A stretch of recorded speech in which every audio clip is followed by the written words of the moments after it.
Hey, remember those two great value Christmas specials that Cartoon Network would cycle every hour on the hour of their December lineup? Because apparently those were the only two holiday films they ever licensed. Well, even though one was kind of meh, barring two very outstanding reasons, the other was an unironic delight with a hell of a lot more charisma than Jim Carrey's Grinchy ass ever had. And I don't care that's objectively false, I am huffing that copium to my deathbed. So, a few years before Zootopia, when the animals rose to power and systematically removed humans from the gene pool, people and anthros walked side by side in a Cold War, where the scales for power threatened to tip to one side at any given moment.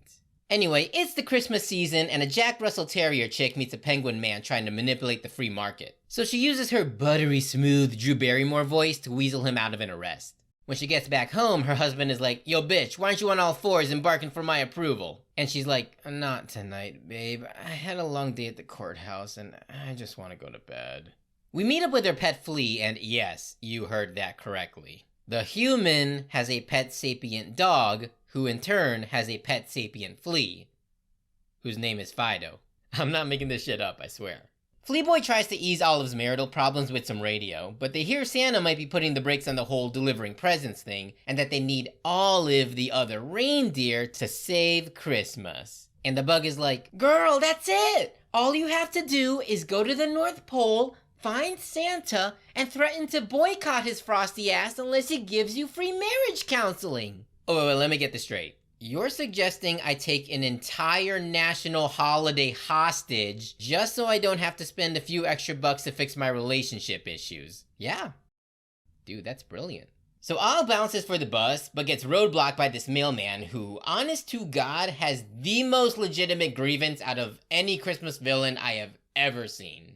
Basically, he wants the holiday canceled because years of working as an Amazon worker have left him with an irreparable spinal cord injury, and Jeff Bezos still wants him to come in for the Christmas Eve rush. Anyway, Martini breaks his back and they hop on a bus driven by celebrity guest star Richard Stans. You know, the guy from the Pledge of Allegiance. They take a pit stop for some diner chow, but the postman dude just straight up abducts the dog girl so he can pound her. Now, you may be wondering, oh damn, how is Olive gonna get out of this mess? Well, she conveniently finds a package addressed to her with a present that's just perfect for escaping. And you want to know the name of the person that sent her that present? How'd you get away? It's kind of hard to explain. Have you ever heard of Deus Ex Machina? Denise who? Look it up. Yeah, just to be clear, this movie is pretty fucking funny. Anywho, Richie bounces and the anthros decide to drown their sorrows at the local gay bar. And the very first thing the bar owner and his reindeer boyfriend want to do when they see him is yeet them off the roof and kill them. And Nancy Drew Barrymore is like, "What? No! Why would you even consider doing that?" And they're like, "Girl, you realize how hard it is being an interspecies gay couple and having to act like paragons of virtue all the time? This bar is literally the only place where we can afford to act like shitheads." Thankfully, Olive plays the Christmas spirit card, and the bar owner somehow drives across the frigid sea to get them to the North Pole. They initially get flagged by the border police, but Martini pretends to be a genius bar employee where he's all, "Yup, I see the problem. This Apple Watch is set to the wrong time zone." "Okay, so how do I change that?" "Oh, you can't. It's completely unusable and I have to replace the whole device. Did you sign up for the extended warranty?" "No." "Ooh, how unfortunate." So Fisher-Price extorts the poor man while Olive sneaks in to find the Clausmeister getting cancelled in 1999. And he's like, "I'm not trying to endorse a fat positivity agenda. This is just my natural body mass index." And Olive is like, "Dude, just disable the comments section." "Disable the what now?" "Oh, sorry. I mean, ignore the hate mail. These were all just written by a grown man who spends his every waking moment slandering fictional children's characters. But I'm definitely real." Oh, don't worry. This video isn't marked for kids. Anyway, the blackmail thing doesn't hold merit because, get this, Santa was talking about all of the other reindeer, not Olive the Other Reindeer. Isn't that crazy? They do manage to sort out a fair arrangement, though. Olive will fill in for Blitzen and help with the deliveries, and Comet, who doubles as a life coach during the rest of the year, will provide her free marriage counseling in between houses. At some point in all the frenzy of being almost paralyzed from the waist down and fighting for his disability accommodations, Randy Marsh accidentally took Santa's toy bag instead of the same-day deliveries he was supposed to be handling. In light of this, our heroes follow Amazon's proper protocol on what you should do in the event of a shipping error.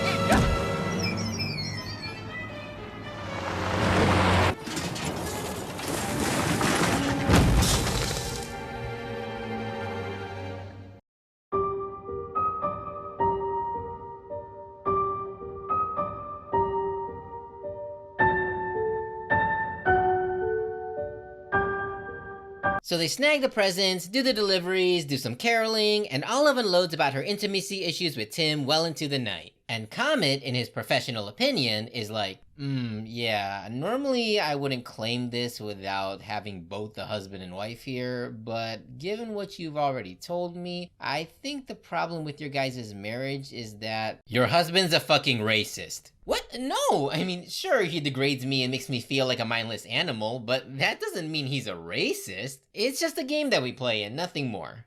Okay, well, as long as it's a consensual thing, I guess it's fine. Other than that, I'd say just be open about your expectations. Marriage with a human is still a taboo these days, but as long as you maintain your self-respect and be open to compromise, then I see no reason why the two of you can't work it all out. What's consent? So, it's Christmas Day and life couldn't be better. Martini gets pardoned for his pyramid schemes, the zoo takes the postman's corpse and uses it as a propaganda tool for the animals of the Fourth Reich movement, and back home, Olive Oyl is like, you know, Tim, lately I've been having some reservations about this whole master and pet thing we got going on. What do you mean? Well, I think it's weird acting like a stereotypical dog, but I do it because I know you like it, and I just think you should be willing to play some of the games I want for a change, you know? Of course. I'm sorry I haven't been listening to you lately, Olive. What are you interested in? Incest? Branding? Why don't we just have a nice Christmas dinner first and we'll talk about it later, yeah? Oh, yeah, that's a good idea. Merry Christmas, Olive. Merry Christmas, Tim. You know, it's funny, but for a sec I thought you were using kink as a cover for some genuine racist ideology, but I know you would never be that sinister. What? Of course not. I would never. I just want you for my own, more than you could ever know. Make my wish come true. All I want for Christmas is you. Subscribe!